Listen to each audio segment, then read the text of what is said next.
Morning, everyone. So I'm a huge Flannery O'Connor fan, and I was thinking about doing one of her short stories because that really was her specialty. Good Man is Hard to Find is probably one of my favorite stories ever. But I actually decided to read from her only novel, Wise Blood. Um, it's a fascinating book. It's addresses a lot of the themes that sort of ran through her career, spiritual seeking and existential angst sort of mixed up all together. The main character is a guy named Hazel Motes, and he becomes a street preacher basically. We made a pretty great movie out of it too, with Brad Dourif playing the main character. You probably would recognize him as Billy Bibbit from One Flew Over the Cuckoo's Nest. So I'm going to read from the end of the first chapter, because there's some really nice prose here at the end of that chapter. He knew by the time he was 12 years old that he was going to be a preacher. Later, he saw Jesus move from tree to tree in the back of his mind, a wild, ragged figure motioning him to turn around and come off into the dark where he was not sure of his footing, where he might be walking on the water and not know it, and then suddenly know it and drown. Where he wanted to stay was in Eastrod, with his two eyes open and his hands always handling the familiar thing, his feet on the known track and his tongue not too loose. When he was 18 and the army called him, he saw the war as a trick to lead him into temptation, and he would have shot his foot except that he trusted himself to get back in a few months uncorrupted. He had a strong confidence in his power to resist evil. It was something he had inherited, like his face, from his grandfather. He thought that if the government wasn't through with him in 4 months, he would leave anyway. He had thought then, when he was 18 years old, that he would give them exactly 4 months of his time. He was gone 4 years. He didn't get back, even for a visit.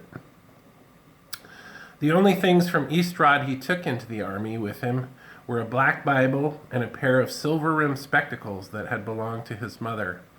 He had gone to a country school where he had learned to read and write, but that it was wiser not to. The Bible was the only book he read. He didn't read it often, but when he did, he wore his mother's glasses. They tired his eyes, so that after a short time he was always obliged to stop. He meant to tell anyone in the army who invited him to sin that he was from Eastrod, Tennessee, and that he meant to get back there and stay back there, that he was going to be a preacher of the gospel, and that he wasn't going to have his soul damned by the government or by any foreign place it sent him to. After a few weeks in the camp, when he had some friends, they were not actually friends, but he had to live with them, he was offered the chance he had been waiting for. The invitation. He took his mother's glasses out of his pocket and he put them on. Then he told them he wouldn't go with them for $1 million and a feather bed to lie on. He said he was from Eastrod, Tennessee, and that he was not going to have his soul damned by the government or any foreign place but his voice cracked and he didn't finish. They only stared at him. He only stared at them, trying to steal his face. His friends told him that nobody was interested in his goddamn soul unless it was the priest, and he managed to answer that no priest taking orders from no pope was going to tamper with his soul. They told him he didn't have any soul and left for the brothel. He took a long time to believe them because he wanted to believe them. All he wanted was to believe them and get rid of it once and for all. And he saw the opportunity here to get rid of it without corruption, to be converted to nothing instead of to evil. The army sent him halfway around the world and forgot him. He was wounded, and they remembered him long enough to take the shrapnel out of his chest. They said they took it out, but they never showed it to him.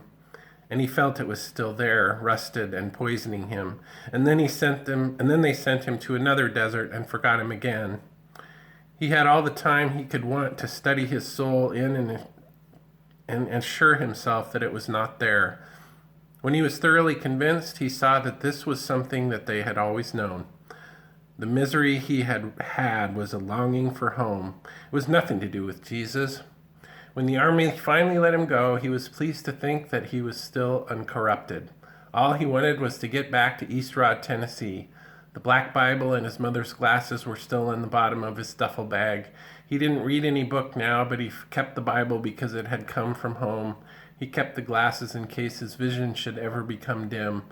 When the army had released him 2 days before, in a city about 300 miles north of where he wanted to be, he had gone immediately to the railroad station there and bought a ticket to Melcy, the nearest railroad stop to East Rod. Then, since he had to wait 4 hours for the train, he went to a dark, dry goods store near the station. It was a thin, cardboard-smelling store that got darker as it got deeper. He went deep into it and was sold a blue suit and a dark hat. He had his army suit put in a paper sack, and he stuffed it into a trash bag box on the corner. Once outside in the light, the new suit turned glare blue, and the lines of the hat seemed to stiffen fiercely. He was in Melcy at 5 o'clock in the afternoon, and he caught a ride on a cottonseed truck that took him more than half the distance to East Rod. He walked the rest of the way and got there at 9 o'clock at night, when it had just got dark. The house was as dark as the night and open to it, and though he saw that the fence around it had partly fallen and that weeds were growing through the porch floor, he didn't realize all at once that it was only a shell, that there was nothing here but the skeleton of a house. He twisted an envelope and struck a match to it and went through all the empty rooms, upstairs and down. When the envelope burnt out, he lit another one and went through them all again. That night he slept on the floor in the kitchen, and a board fell on his head out of the roof and cut his face. There was nothing left in the house but the chifferobe in the kitchen. His mother had always slept in the kitchen and had her walnut chifferobe in there. She had given $30 for it and hadn't bought herself anything else big again. Whoever had got everything else had left that. He opened all the drawers. There were 2 lengths of wrapping cord in the top one and nothing in the others. He was surprised nobody had come and stolen a chifferobe like that. He took the wrapping cord and tied it around the legs and through the floorboards and left a piece of paper in each of the drawers. This chifferobe belongs to Hazel Motes. Do not steal it, or you will be hunted down and killed. He thought about the chifferobe in his half-sleep and decided his mother would rest easier in her grave, knowing it was guarded. If she came looking any time at night, she would see. He wondered if she walked at night and came there ever. She could come with that look on her face, unrested and looking, the same look he had seen through the crack of her coffin. He had seen her face through the crack when they were shutting the top on her. He was 16 then. He had seen the shadow that came down over her face and pulled her mouth down, as if she wasn't any more satisfied dead than alive, as if she were going to spring up and shove the lid back and fly out and satisfy herself. But they shut it. She might have been going to fly out of there. She might have been going to spring. He saw her in his sleep, terrible, like a huge bat, dart from the closing, fly out of there, but it was falling dark on top of her, closing down all the time. From inside, he saw it closing, coming closer, closer, down, and cutting off the light and the room. He opened his eyes and saw it closing, and he sprang up between the crack and wedged his head and shoulders through it and hung there, dizzy, with the dim light of the train slowly showing the rug below. He hung there over the top of the berth curtain and saw the porter at the other end of the car, a white shape in the darkness, standing there watching him and not moving. "I'm sick," he called out. "Don't be closed up in this thing. Get me out." The porter stood watching him and didn't move. "Jesus," Hayes said. "Jesus." The porter didn't move. Jesus been a long time gone," he said in a sour, triumphant voice. Wise blood. Thanks, everyone.